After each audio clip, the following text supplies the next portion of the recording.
She's going to touch Teddy Roosevelt again. She's a really big Teddy Roosevelt fan, is what I've learned on this trip. What's up, everybody? So this is the rest of the vlog from our trip from Maah Daah Hey to Leadville. We ended up making it to Watford City, North Dakota, where we are right now, last night. Makes today, the day before the race, a little bit smoother. This video is going to be, I guess, an overall vlog of me doing Zag for Jesse from Maah Daah Hey, which I'm gonna recap some of today. We're gonna do a full recon of the course after I do my ride, and then the Leadville adventure. If there is anything you see in this video that you want, or anything that you don't see in this video that you still want bike related, head to thebicyclestation.com and buy it. If you don't see it on thebicyclestation.com, email us and you can special order it and we'll help you out and get you rolling. We drove from Indiana to North Dakota for Maah Daah Hey. Jesse was racing in Watford City, North Dakota. Stayed at the Roosevelt Hotel. Our travel was a lot easier than anticipated. We ended up having an entire day there before the race, so I was able to ride. Had Jesse drop me off at the CCC campground where the race started, and I rode the first couple miles of the race course, and then there was another trail to like loop me back down to the campground. While I did that, Jesse was able to work a little bit, hang out with Gentry. On this ride, I learned that I am scared shitless of cows. Jesse is behind the camera laughing at me. If you watch his Maah Daah Hey video, you can see the cows running as they're yelling at them to get off the trail. There's just cows everywhere. Starting my ride, at the beginning, I was with a lot of people. There were so many people out pre-riding the start of the course. And in my head, I assumed, oh, why wouldn't you just loop it around and have a nice 11-mile ride back to the start? Everyone was just getting to the top where the route would turn off and keep going further down the trail. I was the only one that was doing this little loop. I very quickly got to a gate and lifted up. There's just cows everywhere. Just a wall of cows. I'm being dramatic, but I took videos of it. Yeah. There's a load of cows. I'm like going up, I'm like, yep, I'm gonna lift this up. And then I got some common sense and I thought about it and I was like, okay, this is a little intimidating. There's a lot of cows. So I was just waiting for a little bit. I knew there was a couple that they weren't far behind me, but I didn't know if they were riding that way or not. So I was just sitting there waiting for someone to come save me from the cows. No one came. I saw a guy in a truck coming. They went down a different road. I was like texting Jesse, trying to call Jesse. He was on a call with a customer for a custom build. Yeah, I was on my own. I was like in the truck on the hotspot. So you can like schedule a call for a custom build with me, and I was like in the middle of nowhere and I was doing like a custom build call. If you want to schedule a call with Jesse, Trey, or I for your custom build, you can do that on our website under the custom build tab. You can just pick the time that works best for you. And shout out to Nick for being out in the Badlands with me on our phone call. I was like, okay, if I need to turn around, like Jesse's gonna be the common sense in our relationship. But he was like, it's a normal thing, you're fine, just go. Hyping myself up. Finally get through the gate. And I'm just there like pedaling along, have to go off the trail around all these cows. Somewhere along the way, I get cow shit on my leg. That was absolutely disgusting. I was not thrilled. That was a lot of the race too, just so you know. Was not prepared for that. So then I think I'm in the clear. Then I turn the corner and there's more fucking cows. Just like so many cows. But then I notice there's one big ass fucking bull just staring me down. I mean, the other cows didn't look mean, but they're just big cows. I panicked and I'm just like going as hard as I fucking could to get away out of the cow situation. I missed my turn where the trail turns, and then there was I went straight, like following this path, and then I ended up at a dead end. No cows in sight, thankfully. Took me to their water trough, backtracked, found my little turn off, made it out. It was an emotional journey for me. I didn't know I was scared of cows. My grandparents had cows when I was growing up, and I used to like stomp through the field in my little boots. Never had a problem there. I don't know. That was my slightly traumatic adventure on day one. Jesse came, picked me up, and he wanted to go do a little bit of a pre-ride. So we drove out to Aid 2. It's a Gentry cam. What's up? This is Gentry's view.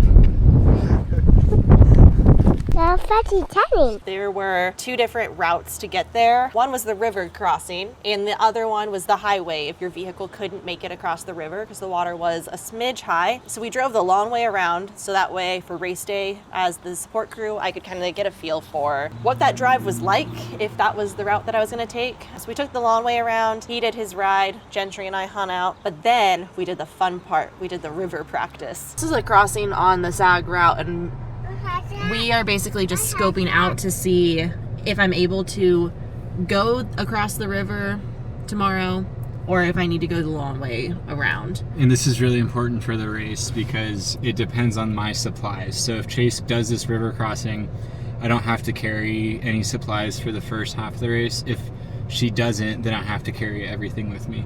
Do we need a... Oh, it has to be off-road. I think off-road mode is fine. I basically live in off-road mode.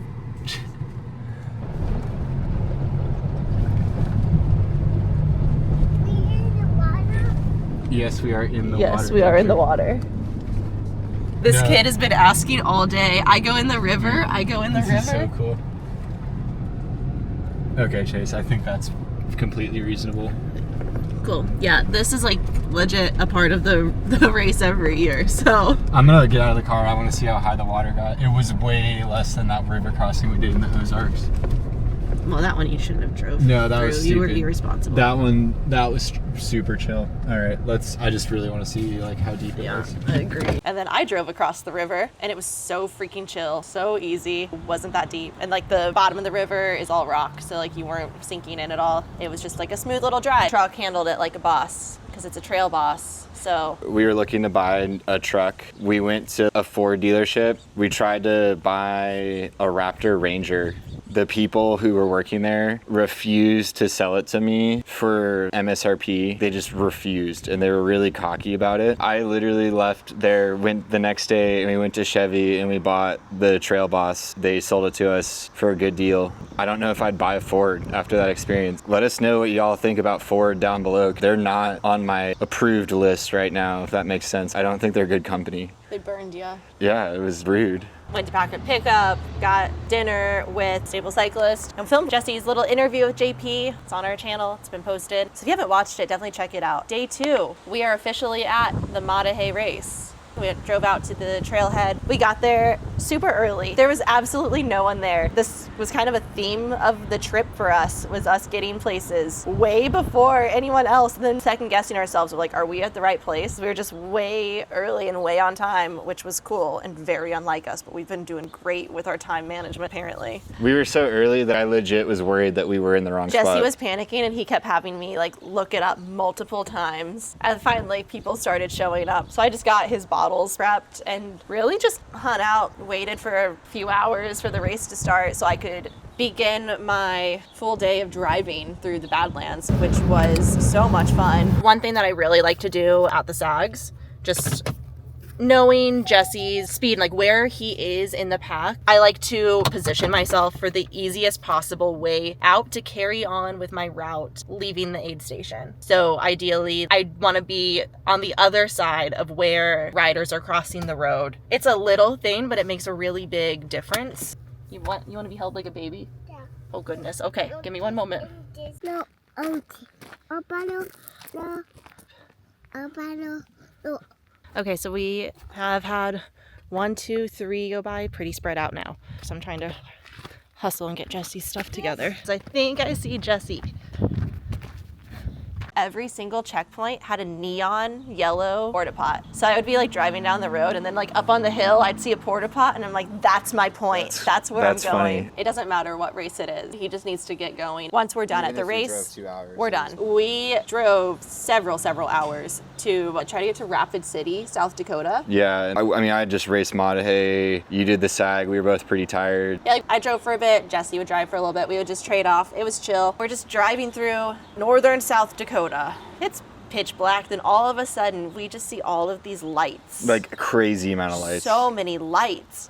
I'm gonna film this. Let me turn off this light. Let me flip this around. We've got a redneck limo here. Hello. That limo is cool. That was pretty cool. I just heard bars are open, let's party. Just come from what is happening. Like, we were so confused. All of a sudden, we are just surrounded by so many motorcycles. They're just everywhere. We thought it was just like a biker bar thing. You know, it's a little late. It's like 11 p.m. There's just more and more motorcycles. Yeah, there's more. We would have been at the hotel probably an hour ago if it wasn't for Sturgis. We have been like stuck in, I would go real quick. Oh no, oh no, oh no. Oh God, are they gonna hit us? What the happened? I have a green light. They're all just stopped. You're stuck in traffic now. You had a turn arrow and now you don't. Just, oh God. What the? Oh my I god. had a green light. I know. This is... I wish I would have known that. I didn't know this. We didn't know this was happening. Like, I literally, like, was like, oh, it's Sturgis this is day 2 of the Sturgis motorcycle rally. I was, like, Googling it, and I found, like, a live stream of the downtown street that we just drove through. I don't like this. Isn't it funny that Gentry has now been to Sturgis? She's in the backseat just snoring. We accidentally drove through downtown Sturgis. It was on our route. We're just following the Google map with our toddler asleep in the back, our little mountain bikes. And my brother and his friends are gonna give me so much shit for this.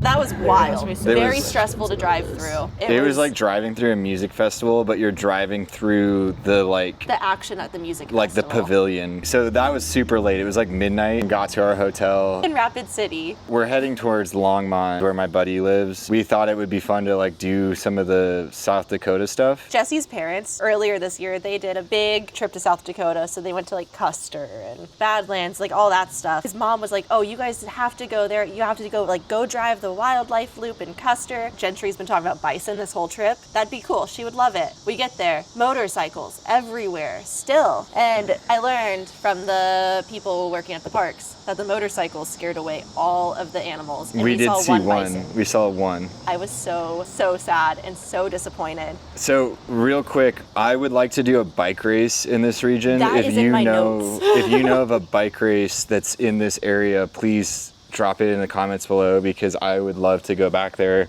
Yeah. Not during Sturgis. So I did learn Sturgis is always the same weekend as Maah Daah Hey, which sucks. Not stoked about that. But yeah, bike races in that area, mountain bike, gravel, bike packing. Ideally, I don't want to do anything on the road, like actual pavement. We drove, before we went to Custer, we did the Mount Rushmore loop. And this is actually where I started to become more comfortable with the motorcycles. My opinion on Sturgis is that it's a lot chiller than what I thought it would be. Like whenever we were just driving through the roads, like it was honestly pretty chill. Like yeah, that part was chill, but you couldn't stop at any town. Like every we cute wanted to little go town, to all these cool towns.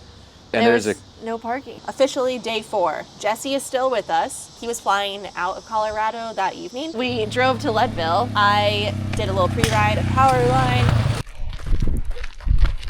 Gentry, I can't believe you biked up here. We went art shopping. We always go art shopping. Chase really likes Brinkley Messick. Brinkley, so we always try to get a Brinkley. It's like a, would you call it a print, or it's like a wood thing? Or is it still in the car? It's in my glove box. Jesse told me I would forget to take this out of the glove box, and he unfortunately was right. Yeah, so this is it. So we have a little collection of these. Jesse got me a bigger one. We did. As a gift a few years ago. We splurged on a big one. These ones It wasn't it was you. You bought it for me as a gift. You were like, Yeah. congrats, you did something, I don't know, it was like some sort of accomplishment that I did. Either I can't way. remember what it was, but there was a reason for it. There was a reason, and then these ones are like now we get like the smaller ones, and so this is our second small one. Yeah, that one was like $75. We always try to get one whenever we're around. But yeah, so we get one every couple of years from Colorado, and it's my fun little thing that I slowly collect. Yeah. But he's based out of, I think, Salida. Yeah. Maybe Buena Vista, I can't remember which.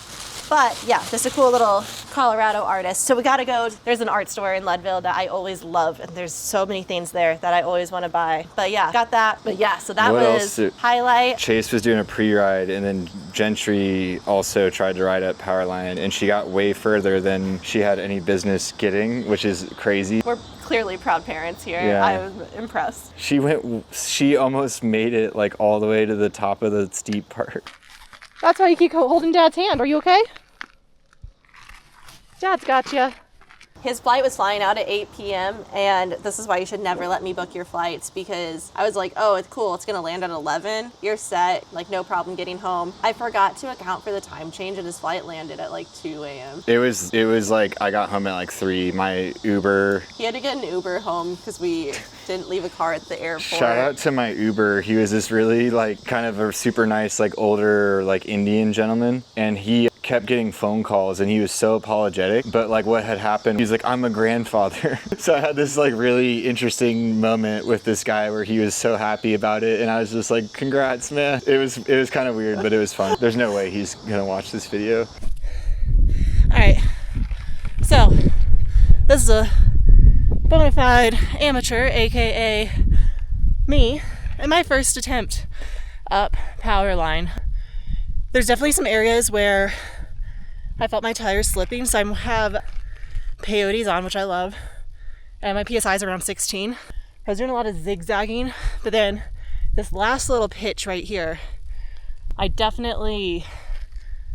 slipped a little too much and I put a foot down. So I just walked up a little bit more, and it actually felt a little bit easier on my legs to walk that little bit. And my pace walking was around the same as what it was for me riding. I'm gonna look at my ride after this and confirm, but I definitely think they were pretty dang close pace-wise to each other. Day 5 for me, it was just me and Gentry. I've had to attempt slowly to get caught up on work. So we've just stayed at the house and she's done absolutely amazing. So we are taking a work break and going to a park. I was on mom blogs for like the first time in my life, trying to figure out what playground to take her to. So we are going to the Niwot Children's Park because she was looking at my computer with me and it had an elephant statue. So that was the winner for Gentry. It is like 95 degrees out, so we'll see how long we last. It also was like one of the only ones that I saw in the time I was looking that had shade. Day 6 though, Gentry was requesting a pony ride for whatever reason. Well, we were trying to do that in South Dakota, but everything was like closed, like due to like the motorcycle issue. Yeah, could not find pony rides for her. She's been on a big horse kick, so we're just rolling with it. But I found like a mile and a half away from where I was staying in Longmont, a farm. I think it's called the Honeybee Farm. She got to feed a donkey a carrot. Hey Gentry, look at this donkey. Is he so nice? She got to feed some sheep carrots. But then we went to Boulder. So I found this woman-owned shop called Cassiopeia. And it's a cafe, but then also, I think there's like one mechanic in there. You can like schedule your appointment. So from what I gathered, is like you get online, book your appointment for service. But then there was just a lot of like all sorts of different brands of cycling kits, men's and women's. But it was super cool. Got to hang out there, got lunch there. And then we drove up to Nederland for fun. She wanted to get ice cream and she really needed a nap. So I drove her around for a while so she would sleep, but got to go to a train and she got a unicorn hat. It was just another chill little adventure day of me trying to keep an almost 3-year-old entertained. That was Wednesday. Day 7, Thursday, Jesse and our friend Scott got there late that night. So Thursday was another solo day for me and Gentry. And that was the day that the Leadville Expo opened. The air here is garbage. And it's making me miss Indiana, just very smoky. I've got my map up routing us to Leadville. So we're like 2.5 hours away. We'll get there around 12:30 or so once I stop and get gas. But yeah, we're just gonna drive up the mountain. I wanna get my packet and we're gonna wander around the expo, get a feel for that. And then we're gonna go to Melanzana because I snagged an appointment. Yeah. Do you wanna see a pretty pink bike? Yeah. Look at this pretty pink bike. You are not allowed to touch it. I can't believe that you were able to get a Melanzana reservation the week of Leadville. That's crazy to me. I don't know how you did that. There was just cancellations and I just happened to look. Yeah. So, I just got lucky. Yeah. Got out of Melanzana perfectly in time for the Kate Courtney meet and greet at the Allied tent, which was cool. So meet Kate, she was super awesome to talk to. Got to see her super sparkly, super pretty bike. And we got a photo with Kate, super cool person. That was just cool and fun. And for me, as a mom of a young girl, walking up to, like my first impression, like walking up to the meet and greet, I just saw all of these kids surrounding Kate, getting photos, getting autographs. Like there were like no adults. It was all just kids. It was all kids. And I love that because like she was like the only pro athlete that I saw at the expo, just surrounded by kids. And I just think it's super cool. Like I'm just inspiring the next several generations of riders. I mean, it's awesome. Super fun. Day 8, we packed up, officially left Longmont for a couple days, and then drove up to Leadville, got to do the whole expo thing with Jesse, hung out with Allied guys again, all the Envy people, the Victoria people. Everyone was super cool. It was fun. I wanted to give a special shout out, the claw machine guy. There's a lawyer that had booth set up right next to Allied, and he had a claw machine. I loved it because it was wrapped in Brinkley, my favorite artist. He had done like a design. It was like a full wrap, but it was a lawyer, and like it was just genius marketing because everything in it was like a bike tube with like his sticker on it. Right. There were some random toys there, like you could just go up and get a coin and do that. So Gentry played the claw machine a lot. Okay, can you try to get me this water bottle? Don't hit the button yet. Get me that white water bottle. Easy.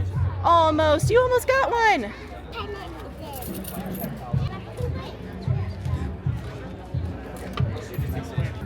There you go.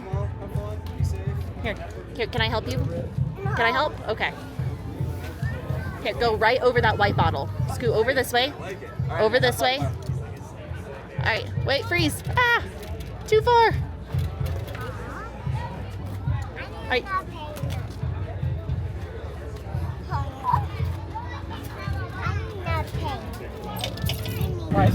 Other part of the bicycle station. Nice to meet you. There you go. Thanks, Alexi, for Yeah. letting our daughter pet your dog. Not While that your dog was he like pretty on much your lets back. everybody do that, but I still would say thank you. I mean, I felt like I was like getting a little bit into his space because it's like Willie's on his back and I'm just like there with a toddler. Like, but thanks, Alexi. It was cool. The expo, from my perspective, like whenever I was at the expo, like I was like in definitely like work mode. Like I was excited to talk to y'all. If you were there, it was super fun to meet some people who I'd been talking to like over the internet, and then they were like, oh yeah, like I'm that person. Like it was super fun. So thanks for hanging out with us. Yeah, it's super cool. The expo, the people, I expected there to be like more people walking around. That It was like an industry event. it was like almost like an industry networking event, which was really fun for me. But like the actual like attendees didn't seem to like be attending the expo like I expected. I basically just hung out with like Cole and Andy from Allied, and then the NV crew. Got to meet a bunch of cool people over at Victoria. So yeah. Yeah, so after that, we ended up just getting pizza in Leadville. This was actually really smart of Jesse because he was like, you know what? Everyone's already left the town to like go stay where they're staying. Yeah. So we went and got pizza and it was so chill. I ate nothing but pizza this entire trip because I'm allergic to like cow milk and most cheeses. In Indiana, very few places have vegan cheese, which is not my favorite thing in the world, but Colorado, I could just eat pizza. So I had pizza almost daily this entire trip. Race day, so we got to Leadville again super early because we are just on it with timing apparently this entire trip. So we just left our Airbnb in Silverthorne. It is 4:15 Mountain Time. We gave ourselves an hour and a half to drive to Leadville. I've like kind of kept myself on Eastern time a little bit. It's making today a lot easier. Technically, it's 6:15, so yeah, it's early, but it's not as bad. Essentially staying on Eastern time a little bit, but staying up a little bit later than I typically would. But I think it's made it a lot easier with a 4:15 start than it was for Maah Daah Hey for me to get up and get moving. Because I've just like been waking up at 5:45 to 6-ish Mountain Time all week. She's got her Scratch Labs. She's a big fan of Scratch now after the expo yesterday. We'll put it in your bag, okay? Here. And we parked right there. That's crazy. That is so nice. So lucky. That makes it so easy for you too. This is like the most princess. This is my spot. This is like the most princess parking that's ever happened at a race. Should we just lay my bike out? Oh my gosh, let's get my bike. Well, let's get your stuff ready, but like I can't believe that. Oh, you need your bike too, Gentry? Are you racing? Got princess parking, like legit princess parking, where my leg is the road. My phone is one van. We parked right here. My corral was right here. Yeah, I can't believe it was amazing. It was hard on Gentry though because she was too close to me. She was like in the corral, and whenever I had to get her out of the corral, it was hard. Yeah. She wanted to race too. Yeah. Yeah, but yeah, it was chill. We got to get coffee. I remember our previous journey to Leadville in 2019 being so stressful because we couldn't find parking and it was pure chaos. And I feel like we barely made it to our corrals in time. I'm just there, just chilling the whole time. It was wonderful. Besides the campfire smoke smell in the air. But yeah, that's the other video though. To learn about how Leadville went, you got to watch the Leadville recap video, which is already up on the channel. So check that out if you haven't watched that already. But yeah, that was our journey. It ended up being almost a 2-week trip. How was that with the 3-year-old? Overall, it was fine. towards the end of the week, as we got closer to Leadville, like she kept asking about her house, about wanting to go home. I'm still recovering from the travel. This weekend, we have Shenandoah, and I'm like Shenandoah. trying to find the motivation. I'm so close to pulling out. Jesse and I are 3 days out from leaving for Shenandoah. It's only like an 8-hour drive where I would race Saturday, he races Sunday. We love this event. Like I need to go. And we are so like I have to go. We are so fried on travel right now. We're hyping ourselves up right now. I'm doing Pisgah 555, which is like the 40-mile-ish version of the Pisgah 111 in October. I'm pretty sure I'm doing Coldwater Trail, the Leadville qualifier, at the end of October because I have to do Leadville again. And then 2 local races, Gravel and Death March, which is a team race I'm doing with Jesse. We had to go on a graveyard scavenger hunt together. But Definitely yeah, let that's us know if you like this kind of video. We called this a vlog, and if you guys like this, we can definitely do more of it because it's not that hard to do, like honestly. So definitely different from normal. yeah. So yeah, we met a lot of people out there, like at gas stations, like around these events. People would come up to us and say hi. That was super fun. I loved the people at the gas station in Kansas. On the way home from On the way home. Yeah. In like middle of Kansas, we had 2 different groups come up to us, or 2 different guys. That was cool. That was fun. It was fun to talk to. Yeah, so anyway, we appreciate y'all, and like always, the best way to support us is just to buy stuff from us. So if you want a custom build or whatever, just order it off our website or send us an email. We'll see y'all in the next one.